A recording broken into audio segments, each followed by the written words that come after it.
Television इतिहास के इकलौते शो जिसमें हम बहस में अपने सम्मानित दर्शकों को भी जोड़ते हैं, ऐसे शो देश की बहस में दीपक चौरसिया का सभी दर्शकों और पैनल को नमस्कार। आज हमने जो मुद्दा तय किया है हम उसके बारे में बात करेंगे, लेकिन सबसे पहले आपको बता दें कि ये वो शो है जिसमें आप यानी हमारे सम्मानित दर्शक और बड़े बड़े पैनलिस्ट मिलकर देश के सबसे महत्वपूर्ण मुद्दों पर बहस करते हैं। और इसीलिए आज हमने मुद्दा जो तय किया है वो है नक्सलवाद से जुड़ा हुआ। जिस तरह का हमला बीजापुर में हुआ है, उसके बाद नक्सलियों का हमदर्द बन किसने किया शहीदों का अपमान, इसे 80% लोगों ने वोट देकर देश की बहस का मुद्दा बनाना चाहा है। हम जानते हैं कि देश के अंदर एक बड़ा तबका है जो नक्सलों का समर्थक रहा है, नक्सल लोगों का समर्थक रहा है, उनका सिंपैथाइजर रहा है। कभी उनको विक्टिम बताता है और कभी ये बोलता है कि हालात के मारे हुए आदिवासी हैं। बड़ी बड़ी यूनिवर्सिटीज में नक्सलियों के समर्थन में नारेबाजी होती है और जब नक्सली हिंसा करते हैं तो उसे उत्सव के तौर पर मनाया जाता है। बीजापुर में कल जो कुछ हुआ, बीजापुर में जो कुछ हुआ, कल नहीं हुआ, एक दिन पहले हुआ, उसके बाद जो परिस्थितियां बन गई हैं उसको देखकर ऐसा लगता है कि अब नक्सलियों के खिलाफ आर पार की लड़ाई का वक्त आ गया है। मात्र 40 × 40 स्क्वायर किलोमीटर में ये छत्तीसगढ़ में ये नक्सलवादी छुपे हुए हैं। ऐसे में नक्सलवादियों को समर्थन मिलता है जो माओवादियों के पैरोकार हैं, लेफ्ट से, कुछ समर्थित बुद्धिजीवियों से, कुछ ऐसे लोगों से जो पॉलिटिकल पार्टी के अंदर और बाहर रहकर इस तरह के काम करते हैं। देश विरोधी ताकत जैसे पाकिस्तान और चाइना, वहां से उनको हथियार मिलते हैं। और ऐसे में आज अभी जो घटना हुई है उसके बाद राजनीति भी गर्मा गई है। राहुल गांधी ये भूल गए कि उनकी खुद की पार्टी की सरकार वहां पर है। भूपेश बघेल कह रहे हैं कि हमने हिम्मत से आक्रमण किया जिसके बाद ये गोलीबारी हुई। वहीं राहुल गांधी कह रहे हैं कि इंटेलिजेंस फेल्योर है। राजनीति भी है, राजनीति के अलावा एक ऐसा वर्ग जो इनको विक्टिम बताता है। दोनों पर बात होगी, लेकिन सबसे पहले देख लेते हैं क्या कुछ हुआ बीजापुर में।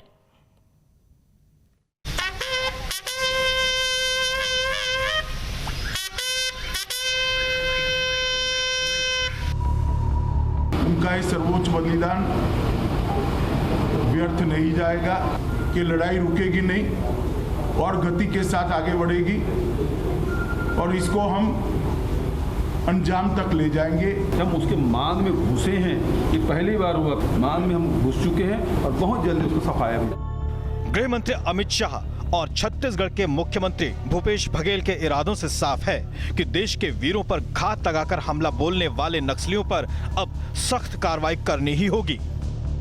जो जवान शहीद हुए हैं उनके परिजनों को भी मैं ये बात कहना चाहता हूं, आपके परिजनों का जो बलिदान है वो व्यर्थ नहीं जाएगा। लेकिन देश में ऐसे रहनुमाओं की भी कमी नहीं है जो नक्सलियों के हमदर्द बन जाते हैं। कोई उन्हें क्रांतिकारी बताने लगता है तो कोई शहीद का दर्जा देने की बेशर्मी दिखाता है। कुछ महीने पहले जेएनयू छात्र संघ के पूर्व अध्यक्ष और वामपंथी नेता कन्हैया कुमार ने नरसंहार करने वाले नक्सलियों को शहीदों का दर्जा देने का राग छेड़ा था। उसने कहा था, मैं कहता हूं जिनको नक्सली बताकर मारा जा रहा है वो भी शहीद हैं, वो भोले भाले आदिवासी हैं। दूसरी ओर कांग्रेस नेता राहुल गांधी ने बीजापुर हमले को लेकर केंद्र सरकार पर तंज कसते हुए ट्वीट किया कि यदि कोई खुफिया विफलता नहीं थी तो एक के बदले एक मृत्यु अनुपात का मतलब है कि खराब तरीके से तैयार की गई कार्रवाई थी और इस ऑपरेशन को अक्षम रूप से अंजाम दिया गया था। हमारे जवान तोपों का चारा नहीं कि जब चाहें शहीद कर दिए जाएं। बिल्कुल, हमारे जवानों की शहादत भुलाई नहीं जा सकेगी, लेकिन राज्य में कांग्रेस सरकार के मुख्यमंत्री भूपेश बघेल ने इस हमले में इंटेलिजेंस फेल होने से इनकार किया है। ये मुठभेड़ मैं नहीं कहूँगा बल्कि एक युद्ध की स्थिति थी जिसमें 4 घंटा तक के लगातार हमारे जवान लड़ते रहे। पहली बार ऐसा हुआ है कि नक्सलियों की जो नक्सली मारे गए उसके लाश भी लाए और हथियार भी लाए। आज देश की बहस में चर्चा है कि छत्तीसगढ़ के बीजापुर में नक्सलियों के ताजा हमले में देश ने अपने लगभग 22 वीर सपूतों को खोया है। लेकिन नक्सलियों से हमदर्दी जताने वाले भूल जाते हैं कि आखिर किस कीमत पर वो इन लोगों के लिए खड़े होते हैं। तो देश की बहस में हमारा आज का सवाल इसी से जुड़ा हुआ है, क्या नक्सलियों पर अब सैन्य कार्रवाई का वक्त आ गया है, यानी मिलिट्री एक्शन।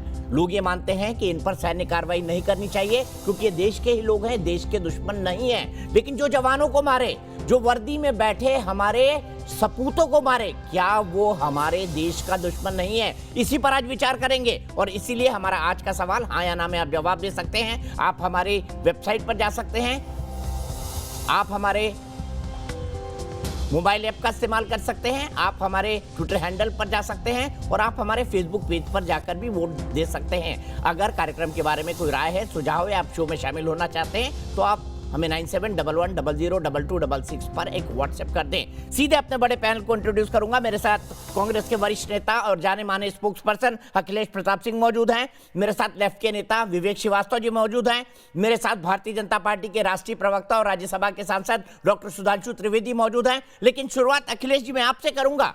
राहुल गांधी शायद भूल गए कि छत्तीसगढ़ में आपकी सरकार है, इसीलिए उन्होंने कह दिया कि खराब ऑपरेशन किया जिसमें सबसे ज्यादा जवान छत्तीसगढ़ सरकार के मारे गए और इंटेलिजेंस फेल्योर है। क्या वो भूल गए कि भूपेश बघेल उनके ही मुख्यमंत्री हैं और वो ये भूल गए कि कांग्रेस की सरकार ने ही केंद्र सरकार की सीआरपीएफ के साथ मिलकर ये ऑपरेशन प्लान किया था? 50-50% रिस्पॉन्सिबिलिटी होती है। क्या राहुल जी को ये पता है?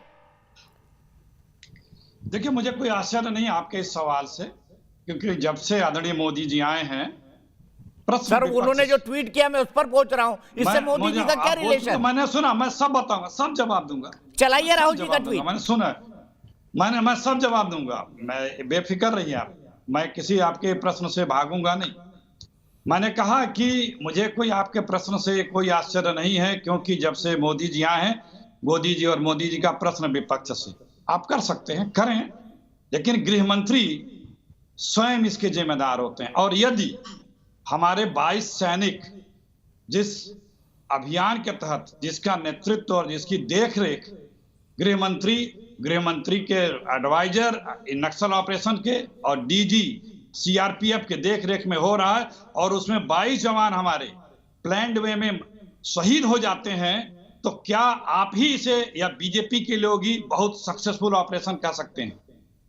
एक काउंटर भूपेश बघेल कह रहे हैं कि ये तो युद्ध जैसी स्थिति थी, हमने तो मान में घुस के मारा, 4 घंटे तक गोलीबारी हुई, इसका मतलब हमारा ऑपरेशन बिल्कुल ठीक था। ये मैं सुना चुका हूं, भूपेश बघेल ने कहा है, आपके मुख्यमंत्री ने, वो वही बात कह रहे हैं जो राहुल गांधी से बिल्कुल उलट है। कह रहे हैं, बोलने तो दीजिए, चौथी बार आप कह रहे हैं, वही तो मैं कह रहा हूं। राहुल गांधी ने सीआरपीएफ के डीजी का जो बयान आया था कि सीआरपीएफ के डीजी ने कहा कि कोई इंटेलिजेंस फेल्योर नहीं था, उस पे उन्होंने अपनी प्रतिक्रिया दी थी। और जो सूचनाएं हैं, जो बताया जा रहा है, जिस तरह से वहां पे बहादुरी से लड़े हैं लोग, और ये डीजी अगर कह रहे हैं कि नहीं कोई मिस इन्फॉर्मेशन नहीं थी, तो फिर हमारे जवानों की कैजुअलिटी इतनी फिर नहीं होनी चाहिए थी। देखिए, इतने शहीद के बाद हम किसी ऑपरेशन को बहुत सक्सेसफुल नहीं कर सकते। ये जरूर है कि हम दमदारी से लड़े थे, हमारे जवान, हमारे सैनिक माद में घुस के मारे हैं, माद में घुस के लड़े हैं, पूरे देश को उन पर गर्व है। लेकिन एक कपड़े के परिवर्तन पे, अपने एक वस्त्रों को दिन भर में परिवर्तित कर देने के बाद यूपीए सरकार के गृह मंत्रियों से सवाल पूछने वाले आप जैसे होनहार वीरवान एंकर कभी आज तक गृह मंत्री शाह जी से नहीं पूछते हैं कि आप ये क्या कर रहे हैं? आपके राज्य में सबसे ज्यादा इंसिडेंट हुए हैं, 5 से ज्यादा वारदातें हुई हैं, 1500 से ज्यादा मोदी जी के राज्य में डेथ हुई है नक्सलों में, जिसमें हमारे जवान और सिपाही भी हैं, आम जनता भी है। तो उस पर कोई प्रश्न नहीं करता है, कोई बात नहीं करता। पूछ लेते हैं, बताइए, आप गृह मंत्री के तौर पर चाहे राजनाथ सिंह जी रहे हो चाहे अमित शाह रहे हो, कांग्रेस का ये आरोप है और ये फैक्ट भी बताते हैं कि ज्यादा वारदातें आपकी सरकार में हुई है। सुधांशु त्रिवेदी जी,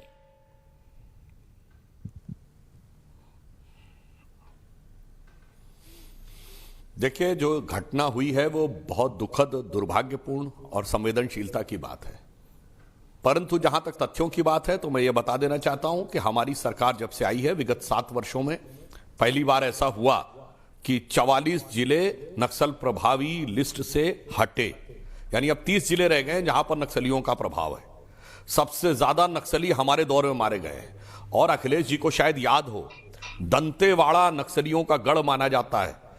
3 साल पहले की बात है जब प्रधानमंत्री जी ने वहां पर अपनी चुनावी सभा कर ली थी, चुनावी सभा नहीं, कार्यक्रम किया था, सभा की थी। यह बताइए, कोई सोच नहीं सकता था कि प्रधानमंत्री का कार्यक्रम दंतेवाड़ा में, यह तभी संभव था जब निर्णायक रूप से उस चीज को कर्म किया जा सका हो। और चिंता गुफा जो नक्सलियों की राजधानी कही जाती है, वहां पर तत्कालीन गृह मंत्री का दौरा हुआ। वो लोग ये कहते थे चिंता गुफा में सरकार का अस्तित्व नहीं है, हमारा अस्तित्व है।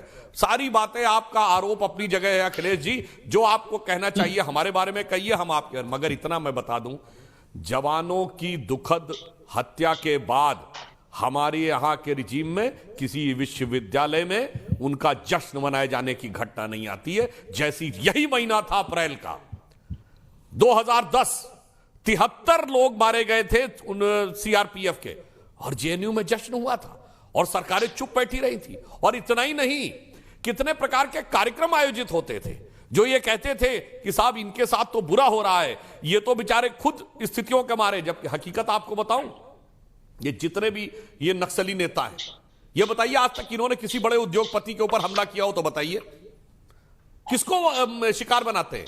उन सीआरपीएफ और सेंट्रल पार्लियामेंट्री फोर्स के जवानों के, जो किसी किसान का बेटा है तो किसी मजदूर का बेटा है, और ये लोग उनको कवर देते हैं। क्यों? पैसा लेते हैं भाई बड़े उद्योगपतियों से, तो समस्या उनसे तो पैसा लेते हैं और यहां कहते हैं। और कभी कभी कहा जाता है, एक वाक्य और कह दूं, अगर आप मोबाइल का टावर वो लोग लाइन लगाने देते, सड़क नहीं बनाने देते, और फिर कहते हैं कि वो विकास की बात कर रहे हैं। जनाब, अरे देखिए, अभी तो ये श्रीवास्तव जी तो अभी बहुत बोलने लगेंगे, ये सबको पता, मैं चुनौती के साथ कहता हूं, नक्सली आंदोलन की पूंजी है गरीबी। तो उस इलाके को गरीब और अविकसित ही रखना चाहते हैं, तभी इनका वर्चस्व बने। अन्यथा ये जवाब दें कि सड़क बनने पे विरोध क्यों होता है, हमला क्यों किया जाता है, और मोबाइल के टावर क्यों उखाड़े जाते हैं। आपकी सरकार थी उस क्षेत्र में। ठीक है विवेक जी, मैं आपके पास आऊंगा, आपके पास आऊंगा। मुझे पता है नक्सलियों के आप समर्थक हैं, मुझे पता है माओवादियों से आपको प्रेम है, मैं आऊंगा आपके पास। लेकिन सबसे पहले मैं शुरुआता हूं, राज बब्बर ने क्या कहा था नक्सलियों के बारे में, आइए सुनते हैं, फिर अखिलेश जी से अगला सवाल लेंगे। उनके सवाल जो हैं उनको एड्रेस करना पड़ेगा, और आप उनको डरा कर, उनको चमचागिरी या उनको बहका कर या उनको लालच देकर उस क्रांति के लोगों, क्रांति के जो लोग निकले हुए हैं उनको आप रोक नहीं सकते। और ये मेरा राय है, क्रांति के लिए निकले लोग, आपके ही पार्टी के नेता है राज बब्बर, राज्यसभा के सांसद रहे सालों, वो कह रहे हैं कि ये नक्सली जिन्होंने मारा हमारे वीर जवानों को, एक को अगवा कर लिया, ये तो क्रांति के लिए निकले हुए हैं। इस पर क्या कहेंगे अखिलेश जी? ये पता न कब का क्या आप सुना रहे हैं, हम बस सर ये अभी इलेक्शन का है, ये अभी इलेक्शन की प्रेस कॉन्फ्रेंस है, उन्हीं की स्टेटमेंट है, आपके तमाम नेता बने हुए हैं वहां पर। मैं दोबारा दिखा देता हूं, ये देखिए रागिनी नायक उनके बगल में बैठी हुई है, छत्तीसगढ़ इलेक्शन की 2018 छत्तीसगढ़ इलेक्शन की प्रेस कॉन्फ्रेंस है। सुनिए, आप सुनिए, क्रांति के लिए निकले हुए हैं। अब मैं आपसे सवाल पूछूंगा तो आप पूछते हैं कि आप बीजेपी से सवाल क्यों नहीं पूछते हैं? जिस दिन राहुल जी अच्छा काम करेंगे मैं बीजेपी को कोसूंगा भी और आपको बोलूंगा भी उन्होंने अच्छा काम किया है। नहीं, आप सिर्फ इतना करिए, आपसे सिर्फ इतना अनुरोध है कि जैसे आप सुधांशु जी को अनुशासित तरीके से मौका देते हैं और सुनते हैं, बस इतना ही कर लीजिए। बाकी तो जो होता रहेगा होता है, बस इतना ही आप मेरे साथ कर लीजिए। थोड़ा सुन, इतना बीच में डिस्टर्ब जो करते हैं वो बस मत करिए। देखिए, कांग्रेस पार्टी ने शहादतें दी है नक्सलियों की हाथों। छत्तीसगढ़ में कांग्रेस का हमारा पूरी की पूरी एक जनरेशन का नक्सलियों द्वारा मारी गई थी। क्योंकि हम वहां पे सड़कें बनवा रहे थे, टावर लगवा रहे थे, बिजली ला रहे थे, घरों में लोगों को कॉलोनियां बनवा रहे थे, गांव को विकास कर रहे थे। शहादतें दी है कांग्रेस पार्टी ने, सिर्फ जवानी जमा खर्च नहीं। यहाँ बैठ करके बड़े हिमायती बनने वाले, सैनिकों के हिमायती बनने वाले, कश्मीर में जब पत्थरबाजों से मुकदमे वापस लेते हैं और फौजियों पे मुकदमे लिखाते हैं, और प्रधानमंत्री के बगल में बैठ करके तत्कालीन मुख्यमंत्री पाकिस्तान और आतंकवाद की दुहाई देने वाले पाकिस्तान की जब बड़ाई करते हैं, और यहाँ पे बैठ के आके लोग जब ज्ञान देते हैं, तो दिख जाता है कि आप कौन है, क्या है।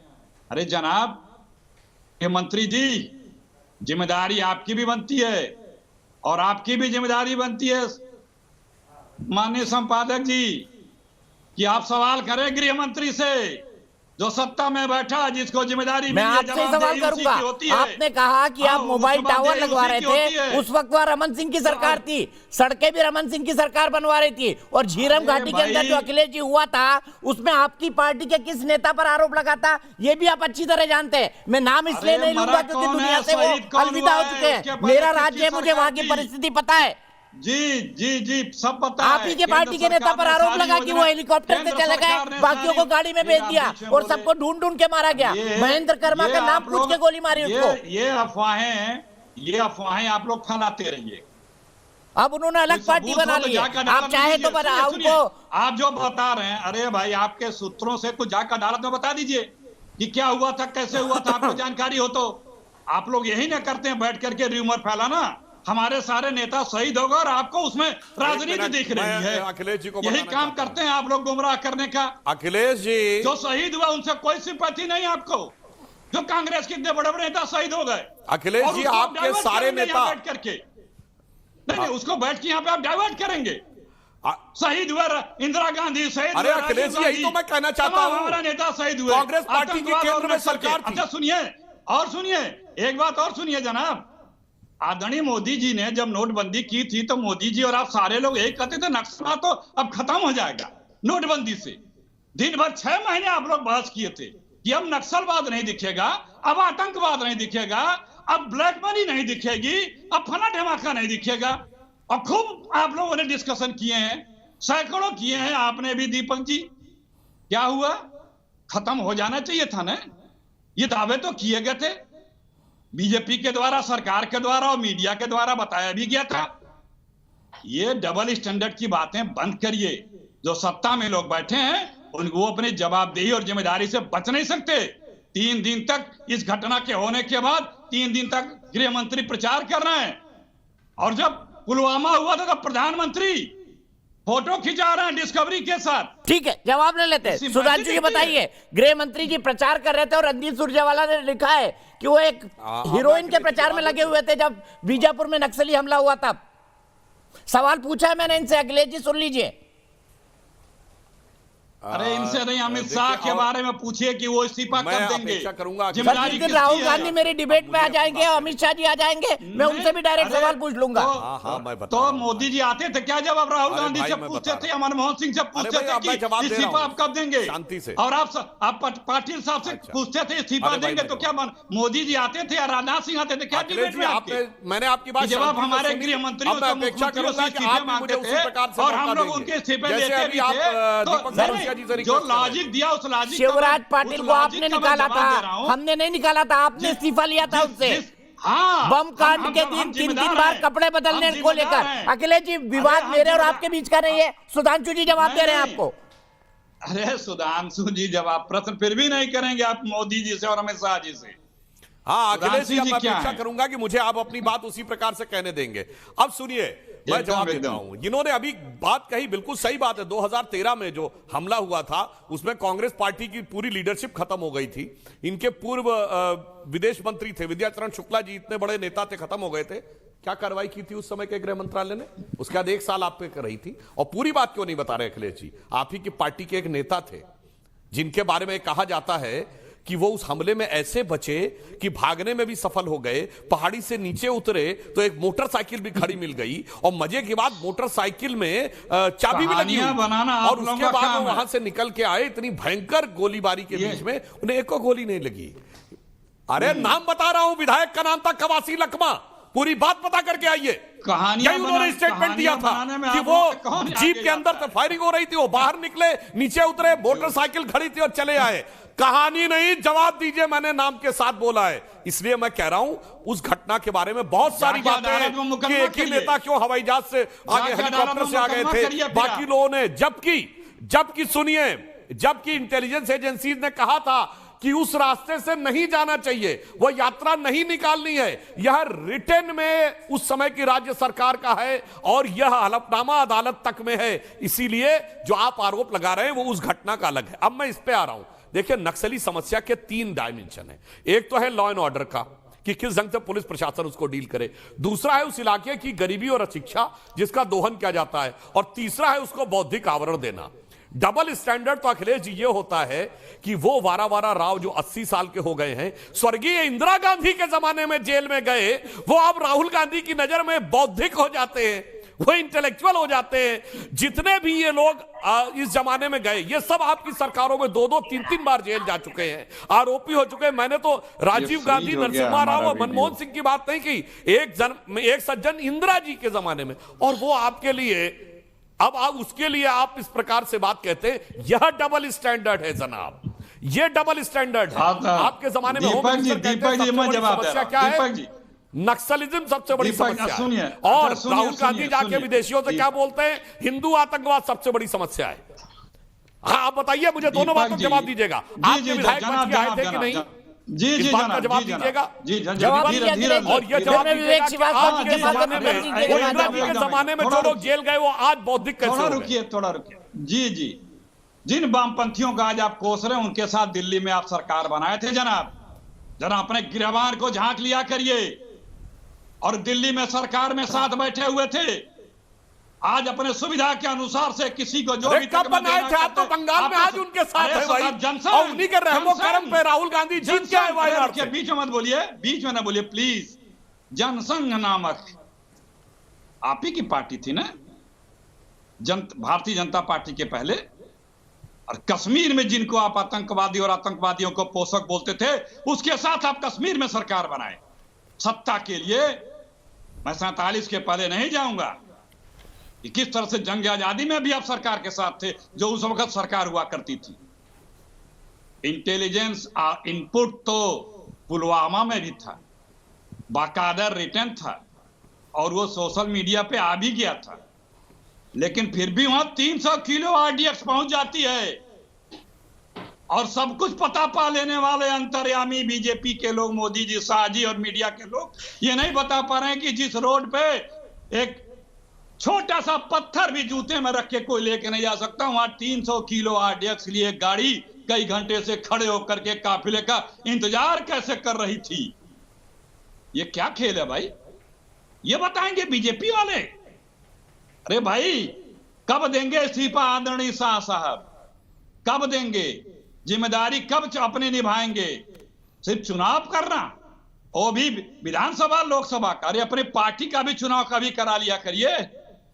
और जिसको आप बता रहे हैं, जहां तहां के लोगों का नाम ले रहे हैं, आज आप सत्ता में बैठे हैं, आप उससे बच नहीं सकते। आपको जो कदम उठाना हो उठाइए, जिम्मेदारी आप, अगर घटनाएं होंगी तो जवाबदेही आप पे मढ़ी जाएगी, और आपकी है, और जवाब आपको देना पड़ेगा। नहीं दीपक चौरसिया पूछेंगे तो ये देश पूछेगा और कांग्रेस पार्टी पूछेगी। लेकिन जो आप राष्ट्रहित में जो आप कदम उठाएंगे, आपने बोल लिया, हमारी संप्रभुता या ठीक है, रिपीट कर रहे हैं। सुधांशु जी जल्दी से जवाब, मुझे विवेक जी और विक्रम जी के पास जाना है। सुधांशु जी जल्दी से जवाब। अखिलेश जी रिपीट कर रहे हैं, जवाब ले लेते हैं। मैं सवाल भी नहीं पूछ रहा हूं, आप बोलेंगे। मैं सिर्फ 4 वाक्य बोलूंगा, मैं जल्दी से 4। पहला, पुलवामा की इन्होंने बात कही। अरे पुलवामा के बारे में पाकिस्तान की नेशनल असेंबली में वहां का सांसद के मुंह से निकल गया कि हमने पुलवामा तक जाके हमला किया था। दूसरी बात, इन्होंने ये बात कही कि सपोर्ट लेने की, तो कोई भी जाके चेक कर खुश हो रहे हैं। पाकिस्तान की असेंबली हमारे हमला होने की बात बता रहा है, उसके बाद ये एक नहीं, दसियों नक्सलियों संगठन पर से हटाए गए, बैन हटाए गए। अब देखिए डिस्टर्ब करने लगे। अरे डिस्टर्ब क्यों? देखिए, आप बोल रहे थे मैंने कोई डिस्टर्ब नहीं किया। मैं आपको हकीकत बताता हूं, ये नक्सली नाम कहां से पड़ा? ये नक्सली पड़ा नक्सलबारी की घटना से, जो 1967-68 में हुई थी। इस देश में पहली बार कम्युनिस्टों का सपोर्ट लेकर केंद्र में सरकार किसने बनाई?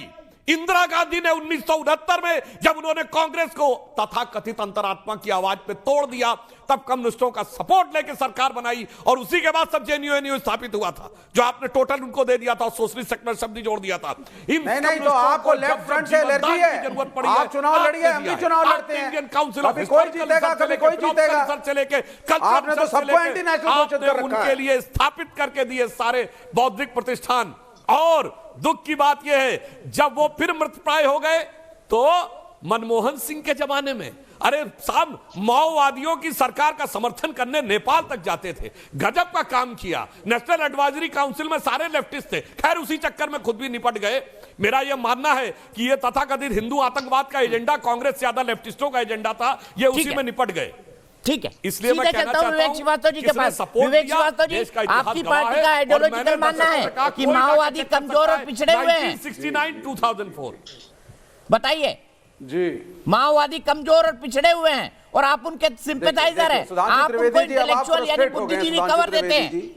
नहीं, अब सुनिए, आप सुनिए पहले, बिल्कुल नहीं। चलिए, अब मैं आपको पहली चीज बताता हूं कि आज का दिन 5 अप्रैल बड़ा स्पेशल है। अभी देखो, और वो स्पेशल इसलिए है कि 1950 में आज के दिन ईएमएस, अरे सुनिए पहले सर, आप फ्रस्ट्रेट मत होएं, आप सुनिए। आज के दिन ही एमएस नामुद्रीपाद ने कम्युनिस्टों की सरकार केरल में पहली बार बनाई थी और 1950s में जबरदस्त डिबेट कम्युनिस्टों में हुई थी, जिसमें निर्णय लिया गया था कि वामपंथी समाज में चेंज डेमोक्रेसी इलेक्शन और बैलेट बॉक्स के थ्रू ला सकते हैं और यही सही रास्ता है। इसीलिए लेफ्ट फ्रंट की सारी पार्टियां, सीपीआई, सीपीएम, सीपीआई-एमएल, हम सब चुनाव लड़ते हैं, चुनाव जीतते हैं, सरकारें बनाते हैं और हारते भी हैं। यह एक अलग, पहली बात मैंने बता दी आपको। दूसरी बात, नक्सलवाद पे आ जाते हैं। सुधांशु जी फ्रस्ट्रेट मत होएं, रमन सिंह की सरकार इतने लंबे अरसे तक रही, आप डेवलपमेंट वर्क नहीं करा पाए, आदिवासियों को आगे नहीं बढ़ा पाए, इकोनॉमिक डिस्पैरिटी आपने रखी, हैव्स एंड हैव नॉट्स में फर्क रहा, उद्योगपति और गरीब के बीच में एक डिफरेंस रहा, जिसकी वजह से नक्सलिज्म क्रिएट हुआ। उसके बेसिक कॉजेस पे जाइए, कोई नक्सलियों के समर्थन में नहीं है। आप एक्शन लीजिए, हमारे जवान शहीद हुए हैं, सबको दुख है, कोई नहीं चाहता कि देश के अंदर इस तरह की अराजकता हो, लेकिन गरीब और अमीर के फर्क को अगर दिखाइए। इनकी इंटेलेक्चुअल फ्रेंड अरुंधति रॉय ने क्या लिखा था, पढ़ के बताओ आपको विवेक श्रीवास्तव जी। आपकी इंटेलेक्चुअल फ्रेंड अरुंधति श्रीवास्तव ने क्या लिखा था, पढ़ के बताओ, आपको पढ़ के बताओ, बता दीजिए। माओवादी हमसे हर मामले में कमजोर और पिछड़े हुए हैं, ऐसे में एक और बढ़ते हुए सुपर पावर की पैरामिलिट्री धन और बल के साथ है, वही दूसरी तरफ साधारण गांववासी और पारंपरिक हथियार। रॉय एक इंडिपेंडेंट राइटर है, आपकी दोस्त है ना, आपकी सिंपैथाइजर है। मैं यही रोकता हूँ, विक्रम सिंह जी के पास चलता हूँ। विक्रम सिंह जी, क्यों, क्या लेफ्ट पार्टी के लोग माओवादियों को इंटेलेक्चुअल कवर नहीं देते? बताइए, हाँ या ना? 100% हाँ, इसमें कोई संशय की बात नहीं है। ये इनका थिंक टैंक है, गरीबों के साथ खड़ा होना बैकअप सपोर्ट पूरी तरीके से देता है, जैसे हमारे यहाँ वर्तमान जो प्रवक्ता महोदय हैं वो दे रहे हैं। और इंटेलेक्चुअल बैकअप सपोर्ट देना, ये जो घृणित आपराधिक कृत्य है, इसको मैंने नजदीकी से फर्स्ट हैंड देखा है। उत्तर प्रदेश में चंदौली, मिर्जापुर, सोनभद्र में अगर नक्सल समस्या का उन्मूलन हुआ है, उसका प्रमुख कारण यही है कि इस तरीके के लोगों की कमर तोड़ी गई। आपने नकार नहीं सकते विक्रम सिंह। घुरावल थाने में लोग अरेस्ट किए, 50 मालूम पड़ा कि दिल्ली से 200 लड़के चले आ रहे, लड़कियां चली आ रही, नहीं, इनको बोलिए जरा सलवा जुडू पे 2 शब्द बोल दें, में झोला लटकाए हुए। जो सलवा जुडू आपने ट्राई किया, उन्होंने आपकी बात सुनी ना, सुन लीजिए प्लीज। और हर क्राइम के पीछे इकोनॉमिक कारण होता है। नसीहत दी गई उनको, जो सुप्रीम कोर्ट खुलवा लेते हैं, कोर्ट खुलवा दे 25,000 करोड़ की सालाना लूट जो होती है, क्राइम के कॉजेस को डिस्कस करिए, वकीलों को देने के लिए। हर क्राइम के पीछे इकोनॉमिक रीजंस है। राजनेताओं जिस समाज के अंदर अमीरी और गरीबी का फर्क होगा, जो है वहाँ क्राइम होगा। दिल्ली के अंदर मोबाइल फोन छीन लिए जाते हैं क्योंकि लड़कों के पास नौकरियां नहीं है, और 25,000 दिल्ली के अंदर औरतों की चेनें छीन ली जाती हैं क्योंकि यंग लड़कों के पास नौकरियां नहीं है। आप नौकरियां दीजिए और आप देखिए क्राइम नहीं होगा।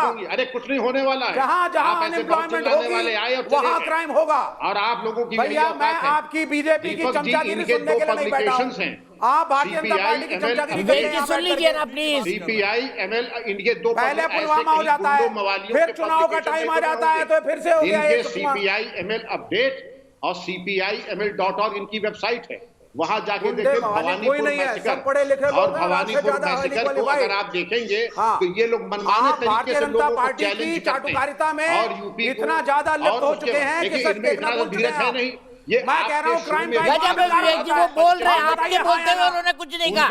आप सम्मान भी नहीं कर सकते एक एक्स-डीजीपी का। इस तरीके की अनुशासनहीनता मैंने बहुत देखी है और इस तरीके की अनुशासनहीनता का कोई असर होने वाला नहीं है। और उसके बाद और सुनिए, 25,000 की करोड़ की लूट कहीं ना कहीं तो जाएगी। भाषा को जाके स्टैन स्वामी फिर इसके आपको अलावा मेरी भाषा और गौतम आपकी भाषा में नवलखा, फर्क पता चल जाएगा। सुप्रीम कोर्ट के वकील, मोमबत्ती गिरोह, आखिर इनकी जेबें भी तो भरनी है। ये विदेशों के जो टुकड़ों पे पलने वाले हैं, उनकी जूठन चाटने वाले, ये उनके लिए है। इसके अलावा और सुनिए साहब, ये जो एक स्वांग एनआईए की 10,000 पन्ने की जो डॉक्यूमेंटेड है कि आईएसआई से इनका संबंध, राष्ट्र विरोधी तत्वों से इनका संबंध, इस तरीके के तत्वों के साथ मिलकर के ये हमारे शासन प्रशासन देश को बदनाम करते हैं। किसका और उनकी जब संबंध है? एक्शन लिया जाता किसका है संबंध तो है? ये फिर इस लेफ्ट तरीके फ्रंट के का अनर्गल संबंध बदलाव है? करने लगते हैं। सीताराम येचुरी का संबंध है? डी राजा का संबंध है? किसका संबंध है? लेफ्ट फ्रंट से आप लेफ्ट फ्रंट से अगर आप बाहर रहे हैं बंगाल में, तो उसके लिए टीवी पे हमें बदनाम करने की बीजेपी के कहने पे साजिश मत करिए। दिए जा रहे हैं तो सजा नहीं पाएंगे, सजा पाएंगे। आप दोहरे कानून का ठीक है, मैं सीधे सुधांशु जी के पास चलता हूँ। सुधांशु जी, क्या इफेक्ट नहीं है जब टुकड़े, मैं बताता हूँ आपको संबंध, मैं बताता हूँ संबंध आपको, मैं बता रहा हूँ संबंध। क्या ये सच नहीं है जब टुकड़े टुकड़े के नारे लगे थे, भारत तेरे टुकड़े होंगे इंशाअल्लाह इंशाअल्लाह, जब जश्न मनाया गया था नक्सलियों द्वारा आर्म फोर्सेस को मारने का, उस गैंग की एक सदस्य डी राजा की बेटी अपराजिता राजा भी थी, बताइए। बिल्कुल नहीं, बिल्कुल नहीं। मैंने सुधांशु जी से सवाल पूछा है, यारो बीजेपी की तरफ से लगा था, मेरी भी तरफ से लगा था। अपराध पनपता है। खड़े हुए हैं। अरे भैया, मुझसे पूछा है ना, आप इस ढंग के बात की बात में हस्तक्षेप मत करिए। जेएनयू के पीएचडी हैं, डिबेट मर्यादित ढंग से करिए, नक्सली स्टाइल में मत करिए। विक्रम सिंह को समझाइए। अरे भैया, मैं जवाब अभी विवेक जी आप बने हुए हैं, सुधांशु जी जा रहे, बोलने दीजिए उनको प्लीज। विवेक जी हर किसी के बीच में मत बोलिए प्लीज। आपने विक्रम सिंह जी को बिल्कुल नहीं सुना शांति से। मुझे बस जाना है तो मैं एक बात अपनी पूरी कर दूं, एक सैद्धांतिक बात का उत्तर दे दूं। तथ्यात्मक बातें विक्रम सिंह जी ने बहुत सही ढंग से बता दी। 2001 में चंदौली में वो ऑपरेशन हुआ था, जिसके बाद से उत्तर प्रदेश में नक्सलियों की गतिविधियां निर्णायक रूप से समाप्त हो गई थी। अब एक बात बताता हूं विवेक जी, आपने कहा कि गरीबी जहां होती है वहां आतंकवाद पनपता है। कि ओसामा बिन लादेन गरीब था जनाब, इतना पैसा था उसके पास कि टाटा बिरला अंबानी अडानी से ज्यादा पैसा था। आपने कहा जहां पर अशिक्षा होती है वहां पर ये आतंकवाद पनपता है। ये बड़े बड़े कंप्यूटर इंजीनियर कहां से आतंकवाद कर रहे हैं। तीसरी बात, आपने कहा जहां नौकरी नहीं होती है, ये बताइए 9/11 करने वाले जितने लोग थे उनके पास नौकरी नहीं थी, वो बेरोजगार थे। अरे दुनिया के सबसे बेहतरीन रोजगार में थे, अमेरिका में पायलट की नौकरी थी। क्या गजब की बात करते हैं। ये सब बकवास हो चुका है आपकी यह थ्योरी। अमेरिका में लूटपाट हो रही है, दुनिया का सबसे समृद्ध देश, सबसे शिक्षित देश, और वहां कैसे दुकानें लूटी गई सबने देखा, कैसे कैपिटल हिल में घुस गए सबने देखा। आपकी ये बात पूरी तरीके से निरर्थक हो चुकी है और गरीब से हमदर्दी। अरे जिस राज्य में आपकी सरकार आ जाती है वहां गरीबी आ जाती है। कोलकाता था, आप आए खत्म हो गया। रिपीट कर दीजिए सुधांशु जी आपकी आखिरी 30 सेकंड की बात, क्योंकि बिल्कुल आवाज नहीं जा रही थी। बीजेपी के प्रवक्ता कहना चाहते हैं, बस मैं एक बार रिपीट कर रहा हूं, मैं सिर्फ यह कहना चाह रहा हूं, एक संक्षिप्त में रिपीट कर देता हूं। अगर गरीबी से आतंकवाद पनपता है तो ओसामा बिन लादेन आतंकवादी क्यों बना? बेरोजगारी से आतंकवाद पनपता है तो 9/11 करने वाले दुनिया के सर्वश्रेष्ठ रोजगार में थे। और तीसरी बात यह कहना चाहता हूं कि जो इस प्रकार की बातें ये लोग कहने का प्रयास करते हैं कि ये बात पूरी तरीके से निरर्थक और बकवास सिद्ध हो चुकी है। कोई गरीबी से, और जो कहते हैं power come from the barrel of gun, अरे बंदूक की गोली कन्हैया कुमार का ट्वीट दिखाइए, उस पर विक्रम जी से भी कमेंट लिखिए। कन्हैया कुमार का ट्वीट दिखाइए फुल फ्रेम, सुनाते हैं इनको, सुनाते हैं विवेक की बातों को। सुधांशु जी 1 मिनट के लिए रुकिएगा, कन्हैया कुमार का ट्वीट दिखाइए जो उन्होंने नक्सलियों के समर्थन में लिखा, दिखाइए कन्हैया कुमार का ट्वीट। सारे शहीदों को शहादत का दर्जा देना चाहिए और जो इन्हें शहीद बना रहे हैं उनके खिलाफ जंग छेड़ी जाए। मैं कहता हूं कि जिन्हें नक्सली बताकर मारा जा रहा है वो भी शहीद हैं, मासूम आदिवासी हैं। देखिए नक्सली शहीद हैं, यानी जितने नक्सली मारे गए वो सब शहीद हैं। सुधांशु जी ये इनकी पार्टी के स्टार नेता कन्हैया कुमार उनकी सोच है, बताइए विवेक जी बात तो क्या बोलेंगे? कन्हैया कुमार आपकी पार्टी के स्टार नेता। रमन सिंह जी के समय में जो पुलिस एक्सरसाइज करे गए थे गजब है। अब आपको पुलिस एक्सरसाइज दिखाई दे रहे हैं, अब आपको पुलिस एक्सरसाइज दिखाई दे रहे हैं। जब आपको सबूत दे दिया तब आपकी बोलती बंद हो गई, अब आपको पुलिस एक्सरसाइज दिखाई दे रहे हैं। आएंगे विक्रम सिंह जी, जवाब देंगे। सुधांशु जी, होते थे, एक्सटॉर्शंस होते थे, पैसे बनाए जाते थे, इसीलिए नक्सलिज्म बढ़ा। ये करते थे। बस 2 लाइन कर दूं दीपक जी, जो कुछ कन्हैया कुमार ने कहा है, बिल्कुल एक्सेस। क्या विवेक जी आप सबके में डिस्टर्ब कर रहे हैं, क्या तरीका है? बोलिए सुधांशु जी, मुझे पता है आपको जाना है, फिर मैं विक्रम सिंह जी के पास जाऊंगा पुलिस एक्सेस की बात को लेकर। ये कन्हैया कुमार ने जो बोला है, दीपक जी, मुझे कन्हैया कुमार के बोलने से कोई आपत्ति नहीं है, क्योंकि कन्हैया कुमार का तो दोष ही नहीं है। ये 32-34 साल के तो लोग वो हैं जिनको उन टीचरों ने पढ़ाया है जो 60 और 70 और 80 के दशक में टीचर स्टूडेंट हुआ करते थे। और अब वो विचारधारा जो दुनिया से खत्म हो गई, वो आज की डेट में क्यूबा और नॉर्थ कोरिया के अलावा कहीं रह नहीं गई, मगर इन लोगों की घड़ी अटकी पड़ी है 70-80 के दशक में। और वही आज की युवा पीढ़ी को भड़का कर, बरगला कर उनका दिमाग का ब्रेन वॉश कर रहे हैं। एक तरफ जिहादी ब्रेन वॉश करते हैं, दूसरी तरफ नक्सली ब्रेन वॉश करते हैं, क्योंकि अपने बच्चों को इसके अलावा कुछ पढ़ने समझने नहीं देते। इसीलिए विवेक जी, चुनौती से कहता हूं, एक औद्योगिक ढंग से विकसित देश बताइए जहां कम्युनिस्ट की क्रांति हुई है, बताइएगा।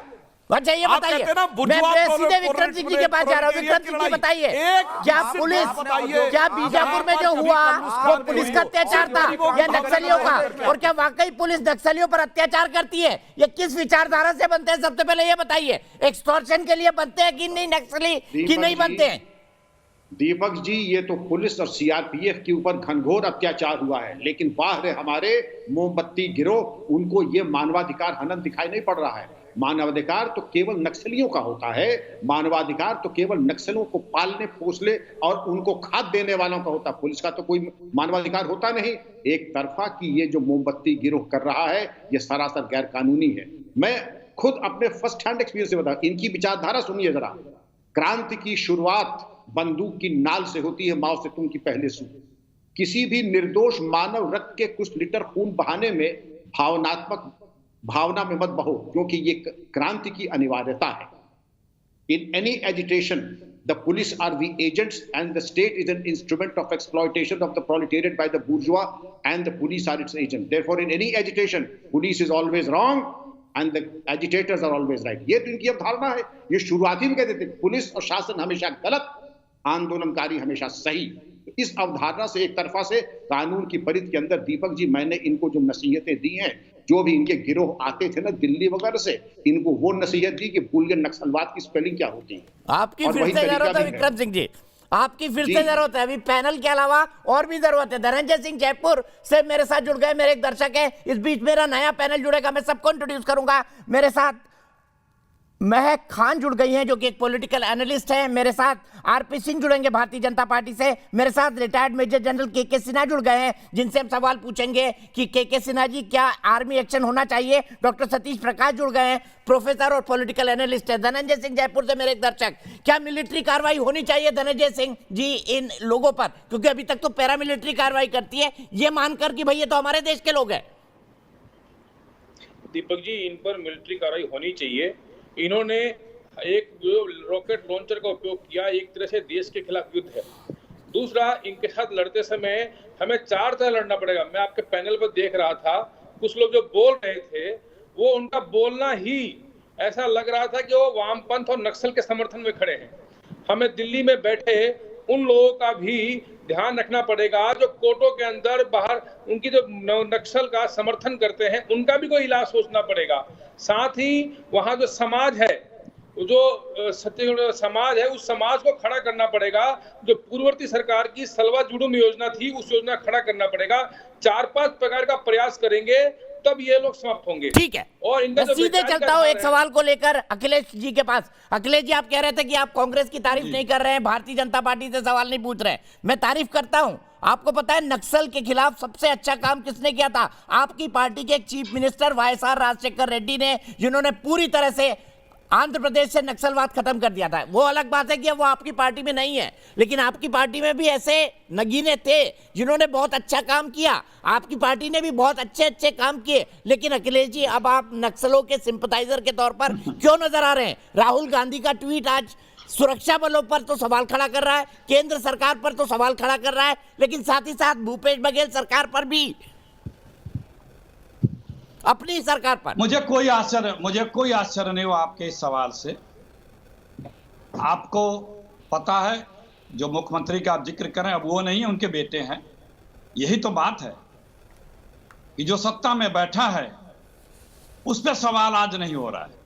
और पिछले 7 वर्षों से नहीं, जब से मोदी जी आए हैं, हमारे आंतरिक और बाह्य किसी भी प्रकार के सुरक्षा को जो भी खतरा उत्पन्न करता हो, पूरा देश उसके खिलाफ है। और अपनी सशस्त्र सेनाओं के और बल जो इतने उनके साथ है। चाहे कोई नेता ये कहे कि वो बच्चे हैं, पत्थर चला दिए तो क्या हुआ, उनके मुकदमे वापस हो जाने चाहिए, वो बच्चे हैं, उनकी भी निंदा इसी तरह होनी चाहिए।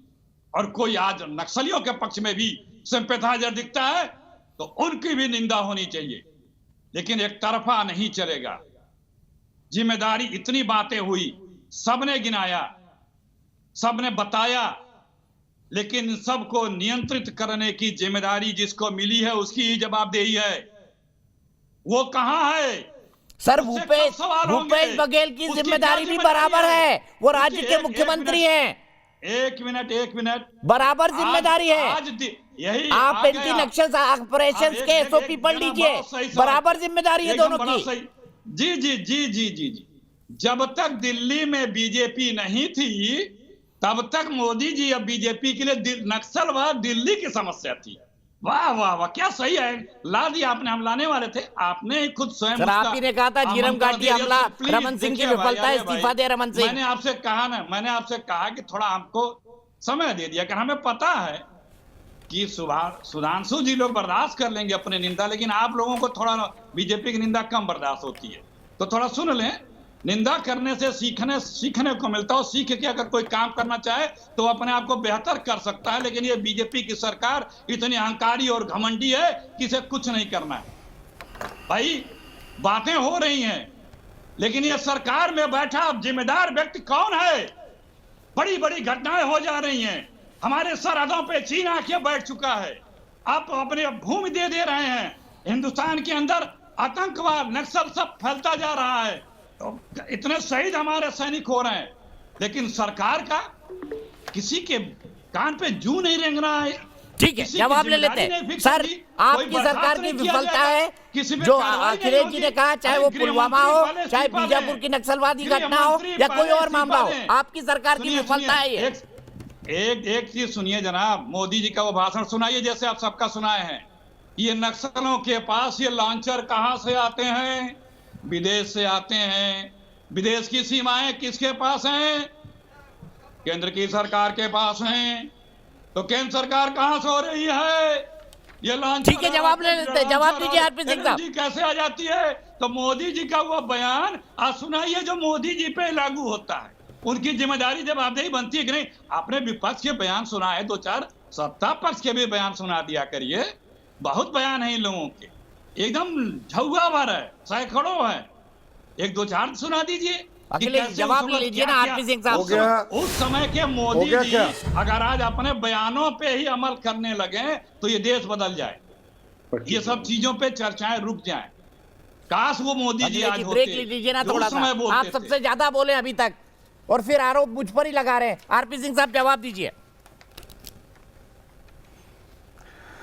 असल में मुझे कोई आश्चर्य नहीं है आज अखिलेश जी के जवाबों से, और जिस ढंग से वो सारी बात करें, मुझे कोई आश्चर्य नहीं, क्योंकि आपने पूरी डिबेट में उन्होंने एक बार भी नक्सल हमले की निंदा नहीं करी, नहीं करेंगे। आप बहुत लेट आए। वो अपने नेताओं की बात करेंगे, मोदी जी की बात करेंगे, पर अरे अखिलेश जी, मैंने आपको टोका क्या?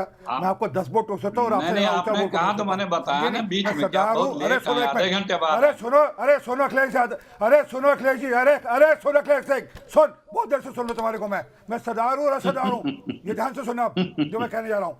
तुम्हारे चिदम्बरम, तुम्हारे हंसो मत, तुम्हारे दांत मत दिखाओ, ये दांत दिखाने का दिन नहीं है, आज गुस्सा प्रकट करने का दिन है। तुम दांत दिखा रहे हो यहाँ पर बैठे बैठे। अपने गृह मंत्री पे करो। रावणी हंसी है ना, ये रावणी हंसी मत हंसो यहाँ पर। अपने गृह मंत्री पे। अरे रावणी हंसी मत हंसो यहाँ पर तुम। अरे रावणी हंसी मत हंस, रावणी हंसी मत हंस, हंसी है तो बहुत रावणी हंसी। अरे तुम रावण के वंशज जो सबके सब, अरे तुम रावण के वंशज जो सभी प्रकार की बात करते हो, तुम्हें कोई अफसोस नहीं है? आज हमारे वहाँ पे 22 जवान मारे गए, तुम यहाँ बैठे राजनीति कर रहे हो। तुम्हारे चिदम्बरम ने क्या कहा था?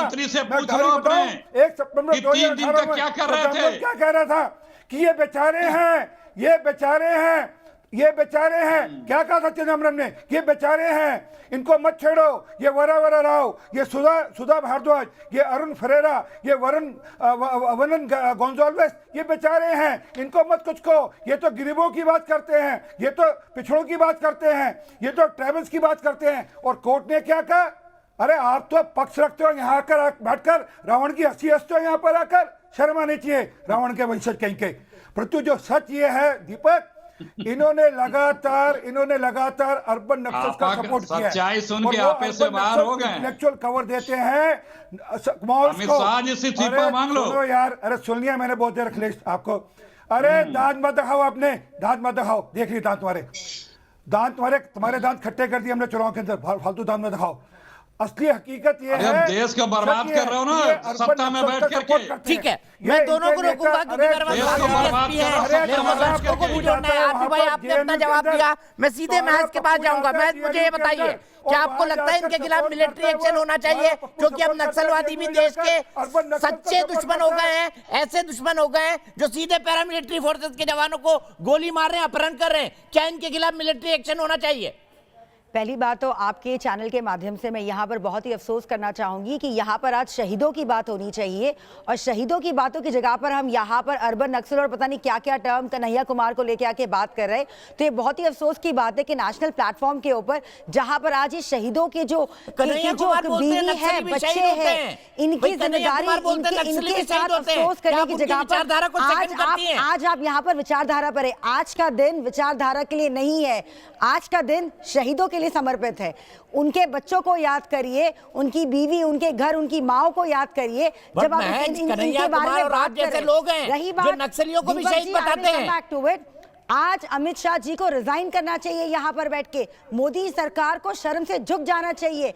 पुलवामा में अटैक, और भूपेश बघेल को क्या करना चाहिए ये बताइए ना कि रेजिग्नेशन कहां कांग्रेस के भूपेश बघेल जो मुख्यमंत्री उनको क्या करना चाहिए? 17 जवान उनके मारे गए हैं। ये बताइए कि जब आपकी होम मिनिस्ट्री को किसी तरीके की इसके बारे में इंफॉर्मेशन नहीं थी तो किस पर सवाल उठेगा?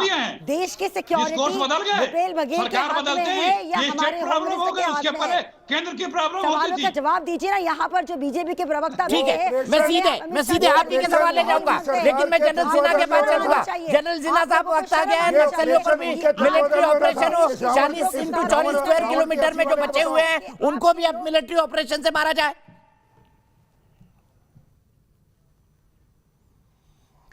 देखिए दीपक जी, ये तो आप सामरिक बात जब उठाए हैं तो मैं सामरिक ही चीज़ों को सामने लाऊंगा। देखिए ये पूरा का पूरा ऑपरेशनल फेलियर को मैं देखता हूं। 2010 आपको याद होगा, इसी इलाके में दांतेवाड़े का इलाका था, चिंतल नर के अंदर में जब ये कार्रवाइयाँ हुई थी, सेम ऑपरेशंस, सेम तरह 73 लोग जो सीआरपीएफ के मारे गए थे, कोबरा के थे उसमें। और आज फिर 11 साल बाद वही चीज दोहराई जाती है। तो ये ऑपरेशंस फेलियर हैं। इसी तरह लौटती हुई देखिए ये क्या निकली थी ये फौज, ये निकली थी मांडवी जो हिम्बा है उसके पीछे। उन्होंने एक कॉम्बिंग ऑपरेशंस किया, 2000 सैनिकों को यूज किया जो पुलिस फोर्सेस के हैं, कोबरा से हैं, सीआरपीएफ के थे, डीआरजी के थे, स्पेशल टास्क फोर्सेस के। उसकी एक टुकड़ी जो कहते हैं, कोई कहता 400 की थी, कोई कहता 800, वो ऑपरेशन खत्म करके वापस जा रहे थे और फिर उनका एम्बुश गांव पे होता है, गांव के अंदर से। तो ये absolutely non professional way of doing things हैं। 2010 में जब मैंने उस समय नेशनल डिफेंस कॉलेज में मैं कर रहा था तो हमने इसके ऊपर में एक पूरा का पूरा थीसिस लिख करके हमें होम मिनिस्ट्री ने मांगा था और मैं भी इन्वॉल्व था उसमें। और उस समय भी हमने यही बताया था। 2009 में जब एलटीटी खत्म हुआ तो एलटीटी के लोग आए, उनको ट्रेनिंग किया इनको इस रेड कॉरिडोर के अंदर में। और इस रेड कॉरिडोर में उस समय भी कहा था कि आर्मी आनी चाहिए। बिना आर्मी के आए हुए आप नहीं कर सकते नियंत्रण, या आप लेकर चलिए। मिलिट्री इन्वॉल्वमेंट बहुत ज्यादा है क्योंकि हथियारें केवल नेपाल से, चाइना के थ्रू नहीं आती, म्यांमार, बांग्लादेश, पाकिस्तान सब इन्वॉल्व है और कहीं सप्लाई चेन रुकता नहीं।